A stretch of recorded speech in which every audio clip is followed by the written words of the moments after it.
Well, there's naturally a fog of war when it comes time to these tariffs because it depends on how, as rightly you say, how countries respond to these tariffs. They could be like a Venezuela who say we won't respond, but then agree to exactly what the United States wanted.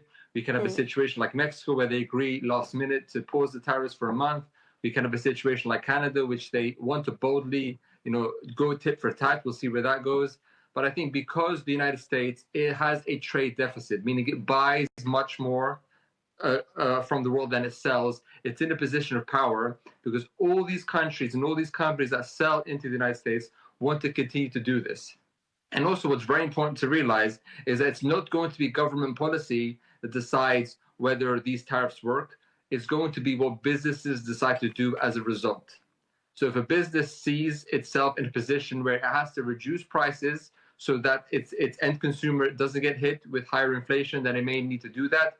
Or they may see more beneficial to move its operations into the United States. How difficult or how easy that is really dependent. A farmer, for example, can't just get up and move its farm into rural Missouri, for example, but other kinds of technologies may be able to do that. So what we may see is for industries which aren't as mobile, we will see them hurt. But for industries which are more mobile, technology, manufacturing, other kinds of things like this, they may have the agility to actually move their operations into the United States, which will again allow them to not be hit by these tariffs. But this is a very complex picture. But what's clear is that the United States under Trump wants to reduce its trade deficit and wants to be in a trade surplus. That's going to take a long time, and it's going to take, I think, a lot of pain, especially if other countries decide to hit it with tit-for-tat tariffs at the same time.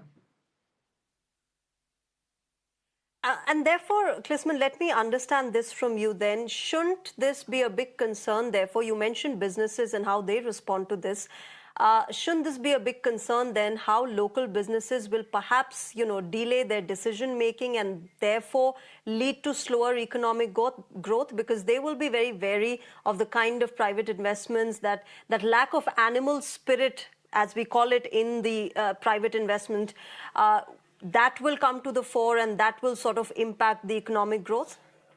Well, what Trump is trying to do is he's trying to make it easier and cheaper for the U.S. consumer to buy, which means now with the United States wanting to drill, baby, drill, as Trump says, he wants to make energy prices cheaper, which makes people have more money in their pockets to spend on goods and services. So although prices may increase because of these tariffs, hopefully the United States consumer will have more money in their pocket because the cost of living will go down, which will balance it out. Also, if these tariffs do actually work and companies do decide to bring manufacturing in-house, then the arbitrage will be a lot more, which means more money in the pockets of American consumers, being able to purchase more products and services based in America, which will also increase the employment in manufacturing in the United States. We've seen over the last 20 years, if not longer, the manufacturing sector across all industries just being decimated in the United States. So what Trump wants to do is to increase employment because these companies are going to hire American workers, which will have a positive